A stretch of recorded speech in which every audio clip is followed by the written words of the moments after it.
Hey guys, we are the Walk-Ons. Welcome to our show, and thank you for coming. My name is Jordan Godwin.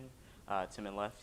I'm John Watson. And to my right. I'm Andrew Bryce McDonald. 3 names, pretty big deal. Today we're just going to be talking about a couple things that are happening in the sports world. First and foremost, there is something that you're probably all aware of that's a very recent tragedy, and that's the death of Kobe Bryant and 9 other passengers, including his daughter. It's a very chilling thing to be just immediately aware of the mortality of such a prominent figure in basketball and in the world. So it was really cool to see that, but. Yeah, throughout the the last few days across the sports world, there's been so much chatter about Exactly. Kobe Bryant and his legacy, and a lot of people are honoring Kobe with wearing his jersey and warm-ups or stuff like that. I'm a big tennis fan, and this has been going on with like Nick Kyrgios and guys like that. And it's really nice to see. It's just like a coming together of so many different sports worlds. Yeah. And overall, it's just like a though it's such a sad event, and a lot of people have focused on that, there is under all the rubble some sort of benefit, and that is just the bringing together of so many different kinds of people. I don't know what your thoughts on that are. I'll say, although he played mostly the NBA with the Lakers, he had a big impact with the women's basketball. It was kind of his big kind of like brainchild after playing professionally. So his daughter Gianna, who unfortunately passed away, she was one of the like biggest rising stars in his prep school. So the fact that he actually went outside of his own game, like to a different association to help impact that part of the sports world is just incredible, because he wanted to keep doing things like every new year to keep whether it's being like a producer for ESPN Plus animated series, coaching his kids, going to LA Sparks games. Just he wants everything he could to grow the game of basketball, whether it's men's, women's, or being a girl dad. Yeah, just how much impact he had around every sport. Exactly. And it's just amazing to see everyone come together right now and support a man who's put his life on the line, for the game of basketball and even other sports. This is the thing, right? Like every testimonial that you see about Kobe, it's a personal story. It's I saw Kobe at my baseball game, or Kobe called me and told me to keep going, and then or like Kobe reached out to me. Exactly. He like texted me. He was like, "Good, hey, nice game today, man. Keep that Mamba mentality up," or something. Exactly. It was so nice, all the messages right now. And what's crazy is that the day before it happened, LeBron just passed him on all-time scoring list. So the fact that like LeBron passed and that this nice moment they had together to like share, and that happened fortunately the next day. Yeah. In that post-game interview, he was talking about like all the impact Kobe has had on his life. It was just such a It was such a sad time, an unfortunate event. coordinated event between LeBron passing him and scoring. Yeah. I think it impacted almost everyone I know, even my anchors for Nest News, or even Drew McDonald over here. Like, everyone has a personal story about Kobe Bryant. Yeah. I have a little trivia for you guys, though. Do you know which team drafted Kobe Bryant originally? The Nuggets? The Hornets? The Hornets, yes. The The Hornets Hornets, drafted Kobe Bryant first. Mm-hmm. Yeah, what could have been possible? Hornets, Kobe Bryant, maybe a couple of 20 years. Who did they trade for? Was it was that the Chris Paul? No, it wasn't Chris Paul. No, He's Chris not Paul. old. He's not that old. Well, what's your fancy schmancy laptop? See if you can get the I facts got on you. it, I got you.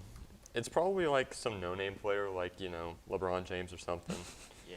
He was traded to the Lakers for exchange for center Vlade Divac. Oh, Vlade Divac, yeah. Yeah, or whatever. I messed up that name so bad. But anyway, Kobe, he had an impact on almost everyone. From the day he was drafted to the day he retired. Like even the day he retired, he dropped 60. Exactly. And they replayed that. That was an iconic moment. An iconic point in his career was the last game. And one guy he specifically had an impact on, which was also just beautifully timed in a good way. Victor Oladipo actually made his comeback today, or yesterday. facing the Bulls. He hadn't played for about a year due to knee injuries. He's been in rehab, been working. He was on The Masked Singer because he couldn't play basketball, but he's got a voice, so he went on The Masked Singer. But he came back yesterday. Wait, Oladipo was on The Masked Singer? He was, yeah. He Dang. was, I forget what character he was, but everyone who watched the NBA and that Masked Singer show knew who was. But he tried to play it off. It's okay, though. But he did come back. He only had 9 points. He had a 2 for 8 shooting night, 1 for 7 from 3. But the shot that he hit from 3 was actually a game-tying 3-point shot at the, I believe, 8-second mark. And man, it was just, it was such an emotional moment. He actually went on his post-game interview, and he said, "I just shot it, Mamba mentality." Like, in tears. Like, imagine not playing for a year and having a big moment like that, just coming back. Like, I can't even fathom how much pressure he was under and how much he had to dig deep and really show that he can still play the game after so long. And even like the Mamba mentality in general, how that concept became. Like, you see guys like Matt Bonner was the white Mamba, Right. RJ Barrett was the maple Mamba. So Okay, no. Maple Mamba? Yes. What? so he, Yeah. he was Canadian descent, so he was maple Mamba. But just like how these players they adopted that technique, and even one of the girls from the Notre Dame was basketball team last year, the one the Natty, and they interviewed her after the game. They won that shot the game-winning shot. She really said Mamba mentality, so it goes all sports to Mamba mentality, and it's probably going to keep transcending till, we're like 80 years old, Oh, our grandkids will hear about this for sure. It's one in a million, I'd say. So this show is obviously dedicated to Kobe, right now, at least for this episode. But any other, going off that topic, any other sports news that's interesting to you guys right now?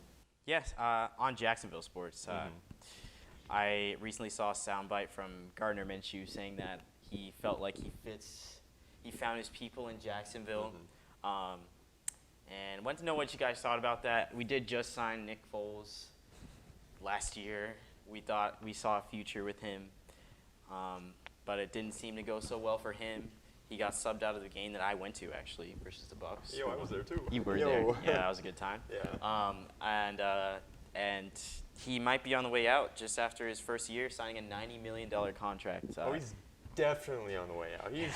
He's farther gone than what's his face was. Phillip Rivers is this year.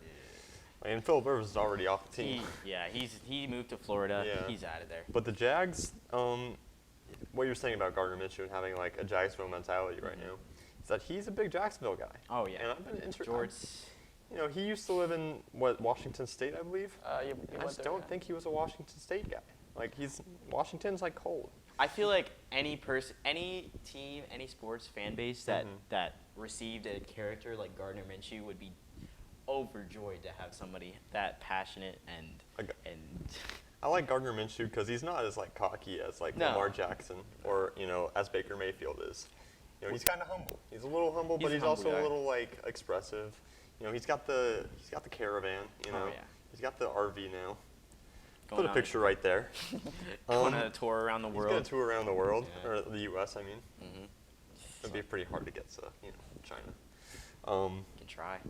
You can try. There's not that much land separating Russia and Alaska. There's only like 8 miles. There's 2 actually. There's 2? Yep. Okay. The more you know. Geography lessons with Jordan and John. But yeah, he's a great guy, and I like his character for Jacksonville. We have a new league coming in called the Extreme Football League, the XFL. It's back again, folks. It hasn't been alive since the 90s, but we're here. This lovely logo right here. We're going to go through possible teams to root for, and I would say my team is the DC Defenders. They have Cardell Jones, one of the best quarterbacks in this league, I would say. He's a former Ohio State quarterback. They had a possible kicker named PAT Commenter. He couldn't make the team, unfortunately. He was an awesome kicker, but I think that's my team, the DC Defenders. Jordan, John, do you have any teams you want to root for in the XFL? I'm just looking up a roll stat real quick. I honestly don't really know many teams. We had the Tampa Bay Vipers, I believe. Yeah. That's the local team. I'm a local guy, even though it causes me a lot of pain. I still do support most of Florida. So I'm going with the Tampa Bay Vipers as well. A few of our Plant High School. I went to the Plant High School. A few of the alumni from my high school, they're playing on the team, like Aaron Murray right now. Okay. And there's another guy. I think it's don't even know. But like, I love Plant High School. Love the Vipers. Love Tampa Bay. You know, even though they suck at NFL football. It's tough. You know, we gotta root for some good team. Like how? Maybe this is a logistical thing that I don't understand, but how does Tampa Bay get so many teams over Orlando? Orlando had that AAF team, right? The Apollos, yeah. The Orlando and they were the best Apollos were team. amazing. Yeah, they were the best team. They were like 7-1. Before that, Lee was this mountain. Yeah, that was a bad time. Yeah. So for our viewers, the AAF was a secondary football league. Last year, basically, it went up for like a couple months, but they couldn't play their players, so the league shut down due to financial problems. But this league goes by Vince McMahon, who's also head of WWE, so he has a ton of money. He can pay his players. So it's like if Dana White was running a football league, I believe. Sure. Yeah. Dana White's cooler. So with the money fine, like, do you see his league prospering for a couple years? I got 2 seasons left. I think they're gonna 2 seasons. Viewership's gonna be down. Attendance is gonna be down. In 2 seasons? They're going out. I think they can. I don't know. I think they can carve out. I think there are enough players out there that don't have any other opportunity to play that they can produce some sort of revenue. I think. As Drew was saying, they're like recruiting kickers from like the PFT commenter. Right. Barstool Sports. So they can't even find kickers. Well, they cannot find a kicker. They'll just take maligned white dude. They'll take maligned soccer kick a guys. Over a goal. Somebody who can't make the MLS but can still kick the ball. Yeah. Josh Lambo. Fun fact, he was a soccer player. He's a goalkeeper actually. Yeah. Which makes sense because the goalkeepers, all they really do is save it and then kick it as far as they can. A lot of kickers come from rugby too. Yeah. You know. And our final sport we're going to cover today is baseball. The basic news is that the Houston Astros, they just hired Dusty Baker as a veteran manager after the Astros cheating scandal. Guys, think this is a good move for the Astros to maybe like get a less toxic atmosphere. Yeah. You know, Astro World is always a good place to be. Astro World is nasty. Yeah, I heard about the GM signing. Management is such an underrated, important part of a sports team. If you have a bad manager, just ask the New York Knicks. You will suffer for a very long time, and your fans will not be happy about it. They will chant for you to sell the team. That was last night, right? Yeah, and that's ownership. But general manager too. You know, they're responsible for all the roster moves. So hopefully Dusty comes in. You know, make some wise moves. The Astros are, you know, pretty solid already, but I'd like to propose something. Has Dusty ever made a good move? I'm a big Nats fan. He was a manager there for a few seasons, like I think 2. Led the team to some playoff berths, maybe like 1 or 2. Okay. Didn't make it past the NLDS. Yeah, the NLDS. Okay. Always lost to the Dodgers. Always lost to the the other one, the other big team. But will he make these Astros better than they were? It's hard to say for me. You're not big on baseball. I'm not a big baseball guy, but because it's hard to make the Astros better than they were, honestly. Yeah. Because even with the the trash can banging, sign stealing, buzzer wearing Astros, I don't think they can be better than that. I think Dusty has dealt a really good hand with this team. A lot of all-stars in this team. Look at George Springer, Jose Altuve, Carlos Correa, Justin Verlander, Alex Bregman, who's terrible with the media, by the way. He's the worst person to interview baseball. Basically, they interviewed him about this cheating scandal. He said the same thing every single time. The commissioner makes a decision. I'm gonna follow that decision. This man was like Marshawn Lynch over here. He was asked like 10 questions, the same questions, said the same thing over and over again. So I'm just here so I don't get fined, really. Yeah, I'm just here so I don't get fined. Yeah, but I think that with that talent on the team, they're just freaking old school kind of like coach vibe. Where just he wants to make sure all the players are basically they know their role. So I think if you have a younger coach like Dave Martinez, you bring in like giraffes to spring training or something like that. I think you brought in llamas or something to like liven up the atmosphere. I'm sorry. And now wait, what? What? That cannot be a strategy. The Nationals, they brought in Llamas to their They spring brought- training what do in you- 2017 to try Spitball? the Llamas for just to liven up the players' moods and think, hey, it was Dave Marquez's first season, so we had to do something to impress the players, Right. I want to see get them on their backs. I want to see a hype speech where they're like the coach is like, "You guys think you're good? Well, look at these puppies. Come pet these puppies. Get in the mood." And they're just like, Like, oh, okay. "All right, like we're about to play football." but I'll pet these puppies. Like, Golden Retriever, I'm feeling you. You're so cute. But yeah, the Astros, I don't think they're gonna get better. They can't. They're gonna lose in the ALCS to the Yankees. Yankees aren't that good, man. 220 million. Baseball isn't even real. What is baseball? It's not a real. It's not a real thing people Oof. play. You're getting close to late on that one. Yeah. But yeah, Covered all bases of our topics, no pun intended. I'm Drew, by the way. I'm on Instagram at RunDMC912 or Twitter at RunDMC_912. My boy Jordan, what's your socials?